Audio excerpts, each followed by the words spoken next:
Hey, so it's probably going to be a lot better and a lot more informative to just do a video instead of trying to type all of this out and twiddling my thumbs on my phone.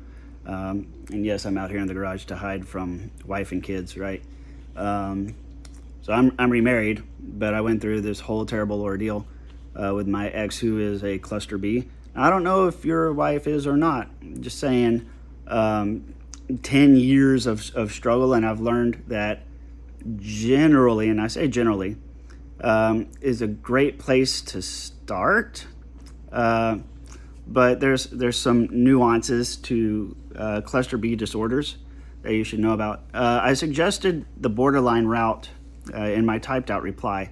Here's why. In cluster B, there's several disorders. There's borderline, narcissism, histrionic, and antisocial, right? So histrionics are the attention seekers, streakers, the people that run onto the football field and get tackled, that type of stuff. Narcissists are center of attention, self-centered. Everything's about them. Antisocial is not what it sounds like. These are the people that just ignore social boundaries, whatever. It's like, well, whatever. It is what it is, people with antisocial personality disorder are just overrepresented in jail populations, right? Because they tend to not care about social conventions and laws and boundaries, right? So, but all of these things start from borderline personality disorder. Borderline is the foundation of the B cluster. So anyone who's a cluster B is automatically borderline, pretty much. Now, whether or not they are so borderline it rises to the level of a disorder, that's up to a clinician, right? But what we see more than anything is something called cluster B disorder not specified otherwise, which is basically just a person who has many cluster B traits, none of which fit neatly into any one particular silo, and it's so spread out that they don't really rise to the level of any one specific disorder, right? So they may have a few traits of borderline, a few traits of narcissism, a few traits of histrionic, and that's typically what we see, somebody that has one or two traits, sometimes even more than that, in each of those little silos, okay? The way it's structured, like I said, it starts with the borderline personality traits.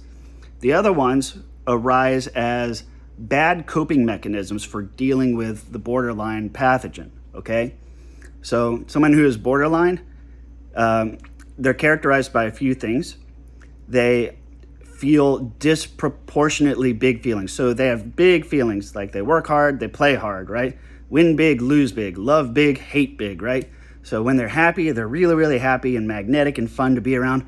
But when they're unhappy, my God. And a lot of times it gets mistaken as something like bipolar disorder, right? But it's not. Bipolar disorder is a slow change over weeks or months, right? Borderline is like that.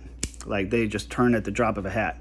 And so many people just misappropriately call it being bipolar, but it's not.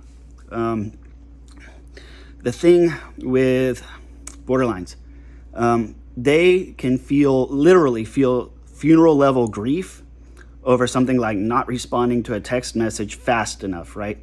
So they'll send a text message and you have to text the confirmation, like you have to say okay, right? It's not enough to just see that you read the message, right? You have to also say okay, right? It'd be nice if you would just respond, right?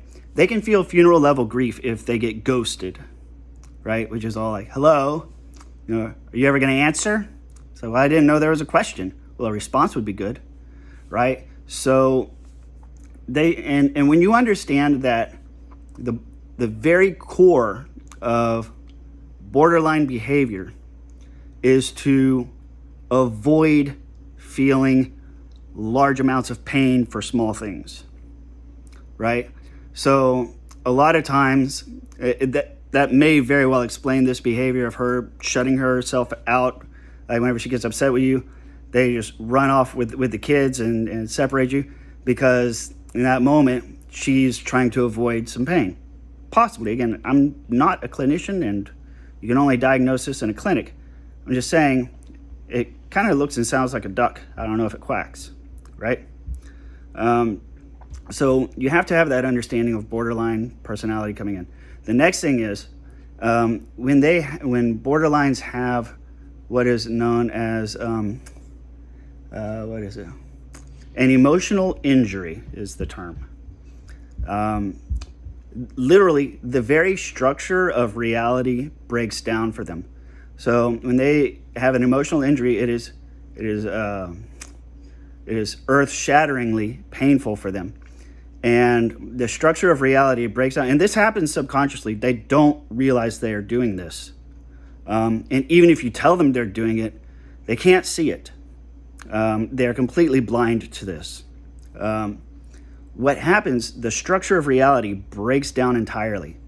And at that moment, when they've had an emotional injury, the priority is to restructure a version of reality that allows them to avoid the pain. So in other words, if they've messed up or made a mistake or done something wrong or upset someone, right? If they're at fault, if they've done something, the first thing that happens is the all structure of reality just falls completely down through the floor and lower.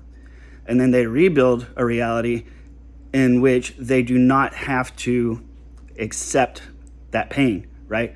So you often see this with projecting, blame shifting, manipulation tactics, things of that nature. Oftentimes, if they perceive something to be at high risk of failure, they will inadvertently try to manipulate somebody else into stepping out and putting their neck on the line, so that they don't have to take the risk, right? This is how you get into manipulative behaviors. So this is why, and you can see this in an argument with a cluster B person.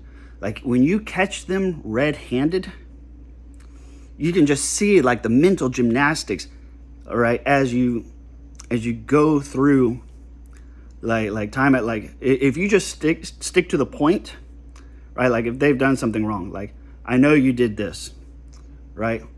They'll say, well, the only reason why I did it is you made me do it, right? It's not my fault. You made me do it. No, I didn't make you do anything. You literally went out and chose to do that. No, I didn't. And they'll just go into the whole, you're just controlling. I saw that with my ex whenever I pinned her down right before I left her. She was having an affair, and I pinned her to the wall for it, and she kept trying to blame shift it, and I was like, no. There's none of this. You set out to meet somebody. You did these things. And it was so weird because she was just like, you're just controlling, you're just shaking her head just like that. You're just controlling, right? Basically just like a loop of la, la, la, la, la, put your fingers in the ears and just tune it out. So you have to understand that if she's a cluster B, that's what you're up against.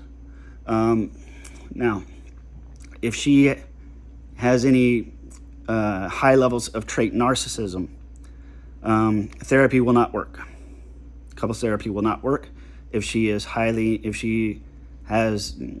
leanings towards narcissism. And it won't work because narcissists are always right. It's not them, it's you. So they'll go to the therapy to get you fixed. None of it's their fault.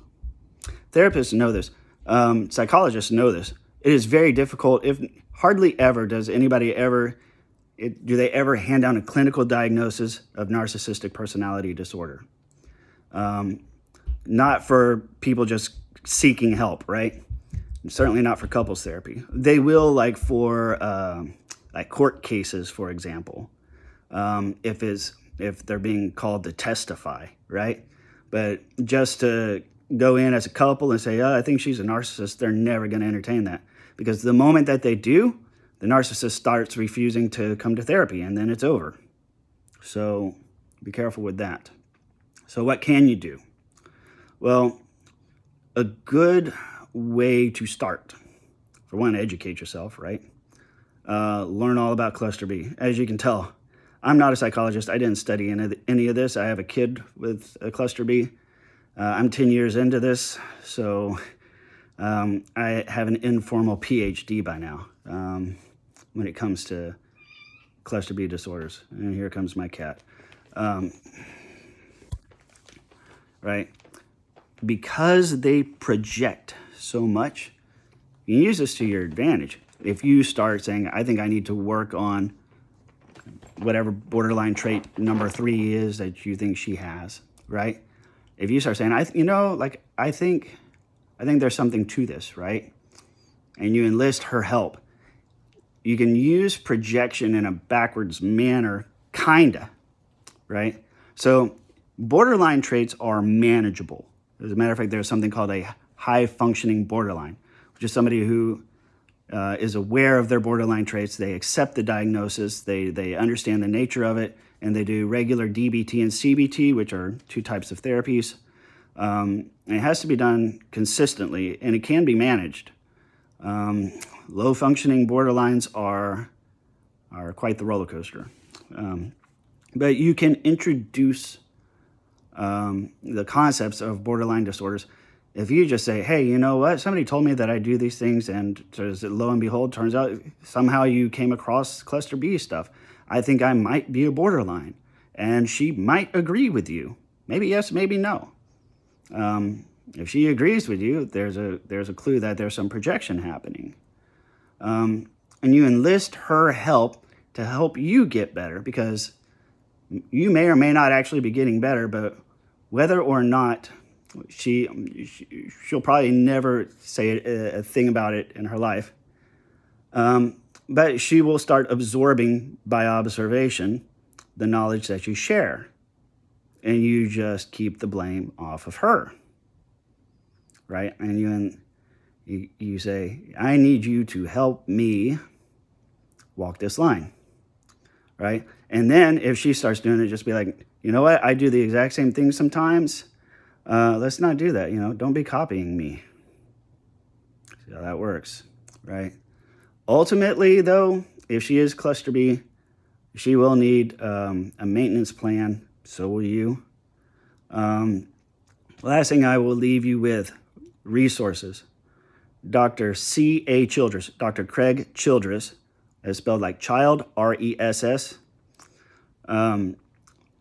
Dr. Childress is an enormous resource for families with cluster B disordered parents. They are, as I said in the beginning, they are the only cluster of disorders that results in